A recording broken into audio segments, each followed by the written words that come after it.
16号整形外科山田しおり枕研究所の山田しおりです。今回はストレートネック第2回目ということで、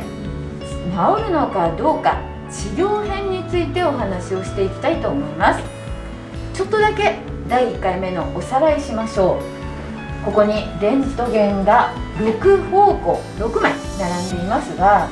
ストレートネックどのレントゲンで判断しましたか？はい、この中の2番目ですね。こちら、はい、横向き像ですね。はい、この首の角度を見てマイナス4度から4度の間だったらストレートネックになります。はい、その通りです。なかなかこのストレートネック定義難しいんですが、世界の論文を紐解いてみると、このレントゲンの正しい取り方、そして何度をストレートネックと呼ぶかっていうことを1回目でしっかりと勉強しました。そのことを念頭に置いて、今日は治療について考えていきましょう。お願いします。お願いします。では、いよいよこのストレートネックに対して、痛みを取るための方法、治療についてお話をしていきたいと思います。どんな治療をストレートネックの診断された時に行ったんですか？はい、湿布をもらって湿布を貼ってですね、あとはリハビリテーションを数回やって終わったんですけど、結局はまたその後に肩こりがぶり返してきた感じなんですけど、じゃあ結局根本的には治らなかったっていうことですかね。そうですね。このような患者様は決して少なくはないと思うんです。ストレートネックということを訴えて整形外科に行っても、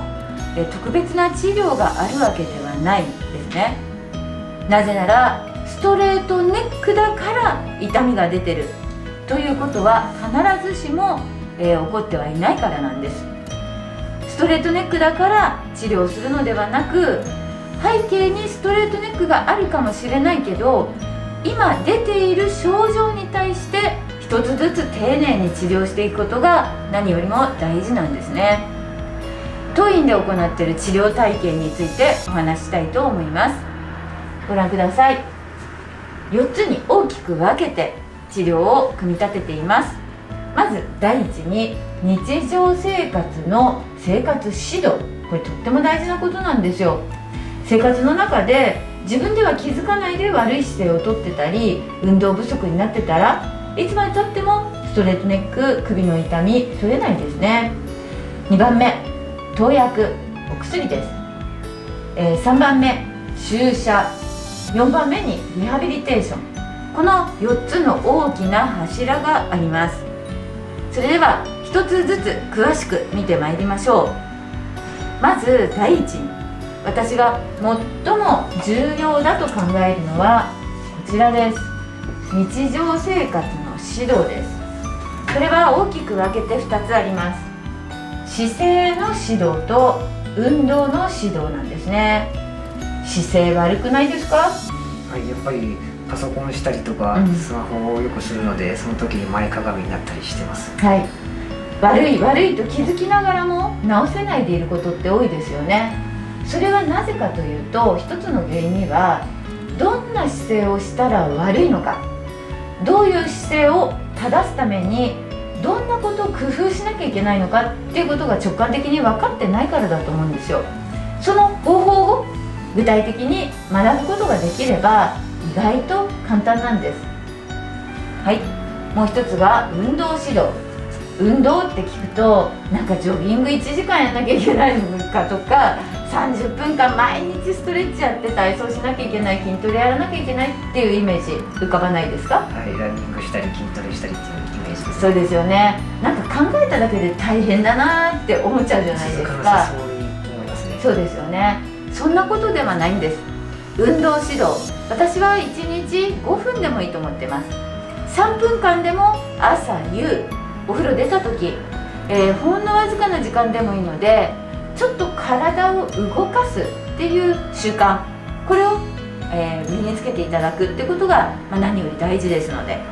運動って言ってもとても気が重い大変な苦労を伴う運動というふうに考えないでください。はい、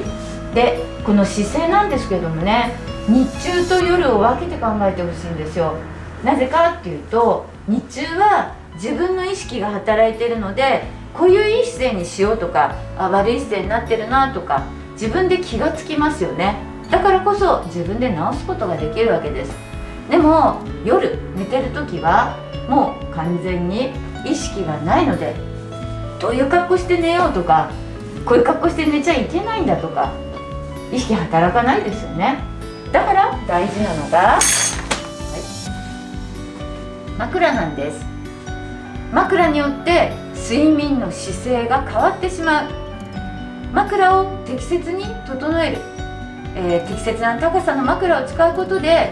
逆に言うと姿勢が管理がうまくいくわけです。意識がない時、寝てる時にこそこの姿勢管理には寝具が重要ということを、患者様に一人一人にお話しするとともに、その具体的な方法もリハビリの先生を通じて教えています。ありがとうございます。はい、では次にお薬です。私は最低限なるべくお薬は出したくない。なぜなら副作用もあるし、高齢の方もいて体の内臓の器官が衰えている病気であることもあるからですね。薬ってどんなイメージですか？これそんなに薬飲みすぎると何かおっしゃってた副作用が出たりとか、ちょっと怖いイメージがありますね。ありますよね。できればそんなに長くは飲みたくないなっていう印象ありますよね。ですので最低限にするということも必要だし、またどういう薬剤の形を選ぶかっていうことも大事なんです。外用剤わかりますか？湿布や軟膏ですね。これなんかはどんなイメージを持ってますか？それは気軽に貼っていますね。それで症状が取れたら少し楽ですもんね。やはり多くの患者様が湿布や軟膏に対しては抵抗感が少ないです。一方で、この内服薬となると、肩こりを取りたい、頭痛を取りたいために飲むんだけど、飲んだらある意味全身にそれは血液を介して回ってしまうわけですので、副作用も考えなければいけないし、内臓の状態も考えなければいけないわけです。一応お薬の種類を紹介しておくと、いわゆる痛み止め、鎮痛剤、筋弛緩薬、わかります？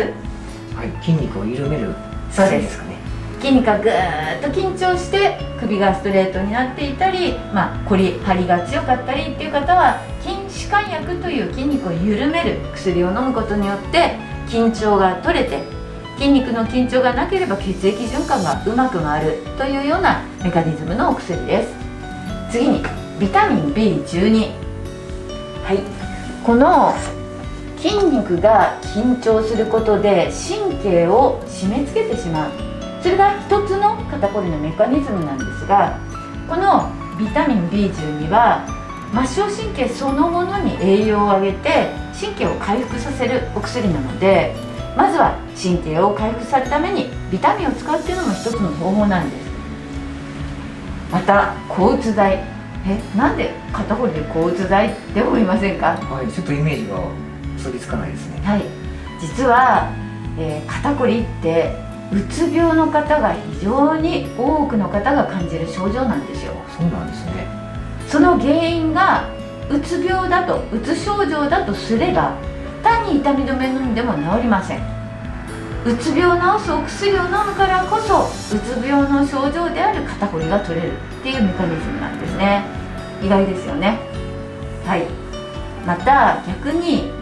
長いこと肩こりが続いてたり頭痛が続いてると、気持ちって病むじゃないですか。ちょっとした、うつ症状、なんか気持ちが明るくなれないっていうところから始まって、本当にいつもその痛みや辛さのことを考えるようになってしまう。要は、痛みに対して脳がそれを強烈に印象が強くなってしまう状態、これを神経障害性疼痛と言います。そこが肩が凝って頭痛がするだけでなく、それを考えている頭の方に問題が起こってきた場合、神経障害性疼痛治療薬っていうのが近年出てきています。リリカっていうお薬はトラムセットなんていう名前聞いたことありますか？ちょっと聞いたことないです。ないですね。こんな特殊なお薬も出てきて、実は多くの、その肩こりや慢性的な頑固な頭痛の人によく効いて症状を助けてくれてるっていうのもあるんですね。はい、鎮痛薬たくさんの種類がありますけど、少し分かっていただけましたか？はい、よくわかりました。はい、では次、注射です。注射っていうとなんか痛そうなイメージしますよね。注射は嫌いですね。そうですね。なのでほとんどの方はなかなか注射まですることはありませんが、どうしてもこの部分の緊張が取れないという時には、そこにブロック注射っていうのを行います。筋肉に打ちますが、それが神経の強い症状を抑えてくれて、筋肉の緊張が取れ、神経が楽になって痛みから解放されるというものです。また点滴治療、点滴っていうとポタポタポタ打たれてる点滴、こういったものでも神経に有効な薬を入れることで症状が緩和します。最後にリハビリテーション、これも重要です。物理療法と運動療法と書きましたが、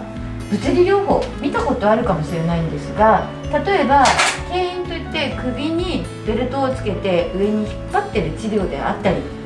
寝て温め温熱療法をしたりっていうの見たことありますか？はい、整形外科で見たことあります。はい、あれが物理療法といって機械を使った治療なんですね。一方で運動療法は理学療法士という専門の、リハビリテーションのスタッフが、患者様の一人一人の症状を見ながら適切な姿勢の指導をしたり運動を教えたりする、これが理学療法、運動療法となっています。このようなさまざまな治療を通して自覚症状であるこの肩こり、頭痛、手のしびれ、もろもろの障害を改善していくということが大事なんです。先生、ちょっと質問があります。最近巷ではストレートネックのセルフチェックの方法っていうのがいろいろとあるみたいなんですけれども、はい、先生はそのセルフチェックについてはどういうふうにお考えでしょうか？はい、決して全面的に否定をするわけではないんですが、私もネットで、セルフチェック、ストレートネックみたいなキーワードで引いた時にさまざまな情報があるなと、根拠が疑われるようなものから、結構いい線いって自分でそのストレートを知るためにいい方法っていうのもあったりもするんですが、なかなかですね、どれがいい方法でどれが、あまり正しくない方法なのか見極めるのはとても難しいと思うんですよ。ですので、あまりにもこの自覚症状が辛い方は、ストレートネックをチェックするということではなく、症状のご相談として医療機関を受診することをお勧めしたいと思います。私たちも、別の YouTube 動画でセルフチェックの方法をお知らせしていますので、もしよければご参照ください。先生、もう一つ質問があります。ストレートネックは最初に話してたようにマイナス4度から4度の間の角度とおっしゃってましたけれども、こういう治療をしたらその角度は良くなるんでしょうか？そうですね、それが一番皆さん知りたいことの一つだと思うんですよ。結論から言うと、しっかりとこの治療をやったからといってレントゲン上の首の角度はほとんど変わりません。これはもう何万例と患者さんを見てきた私がしっかり断言できることですので、何年かに1回1人とか2人とか3年越し5年越しにレントゲンを取って良くなっている例というのがいないわけではないんですね。でもいないわけでもないっていうぐらいすごく少ない数なんですよ。ほとんどの方が首の症状が良くなってもストレートネックのレントゲン所見は変わらないことが多いんです。驚きますか？治ると思ってました。そうか、そうですね。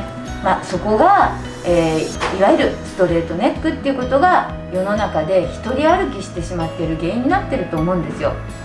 皆さんがストレートネックって聞くと首が立っててなんか痛そうで怖くてって思う印象、それが治るか治らないかということが問題なのではなく、あくまで日常生活を妨げているこの自覚症状が改善するかどうかが大事なんだというふうに考え方をスイッチ変えてください。今日はストレートネックって治るの？どんな治療法があるのっていうお話をしました。最後に申し上げたいのは、これらの治療をすればあなたの自覚症状はきっと良くなると思います。でもレントゲンのストレートネックが、変化して綺麗な前腕変形になるということではない。ゴールはそこにないんだということを今一度改めて、ご承知ください。今日の YouTube が皆様にとって良い情報となることを心から祈っています。この動画をご覧くださった皆さん、高評価、チャンネル登録お待ちしています。よろしくお願いいたします。